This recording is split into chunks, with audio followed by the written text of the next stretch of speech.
Citadel moved their global headquarters to Miami, Palantir moved their executive office to Aventura, and Ken Griffin, one of the wealthiest people on the planet, left Chicago and came here.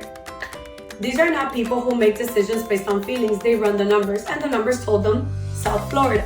So if you've been sitting on the fence about whether South Florida real estate belongs in your portfolio, this video is going to give you the honest answer, not the hype, the actual case.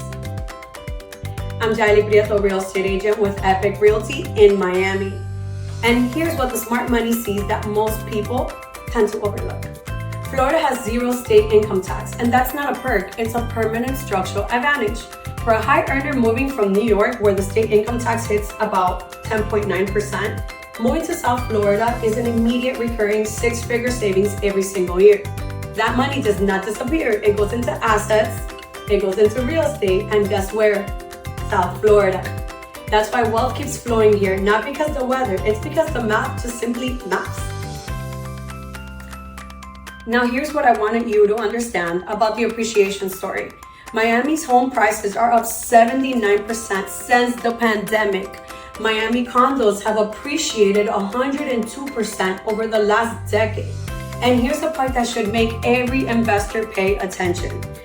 Miami's overall cost of living just passed New York City's for the first time ever. Miami's now more expensive than New York. And why does that matter to investors? Because it means that the repricing of South Florida is not over. It's only a reflection of real demand. International buyers, corporate relocations, wealth migration from New York, California, Illinois, Texas. Miami's the #1 city in the country for international real estate buyers. The demand does not evaporate. And if you're near a Brightline station, properties near Brightline's Miami stop have seen over 130% in resale value. That has been increasing since 2018.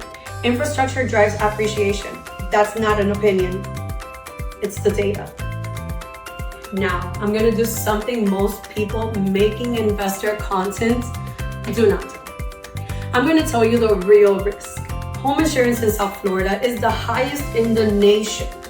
Average is about $8,200, probably a little bit more north a year. That's not a footnote. That needs to be in your numbers before you buy. Property taxes are up 62% since 2019. Your cash flow projections from 3 years ago are not your cash flow projections today.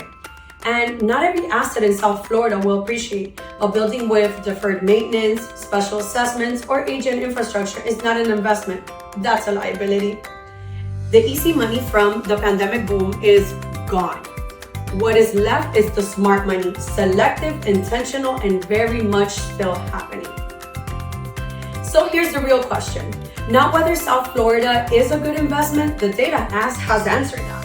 The question is whether you're going to be the person who got in or the person who watched someone else get in. The billionaires already decided.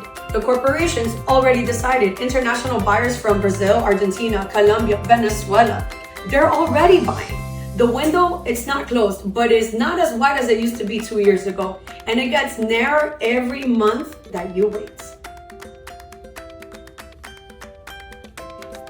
If you're an investor or thinking about becoming one and you want to understand exactly what the South Florida market looks like right now, what makes a good investment versus a bad one, and where the real opportunity is in 2026, let's talk.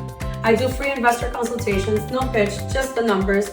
The link is in my bio, and if you even found this a little bit helpful, hit the like and subscribe button because I got way more coming for you guys. I'm Jaelly Prieto, and I'll be there for you.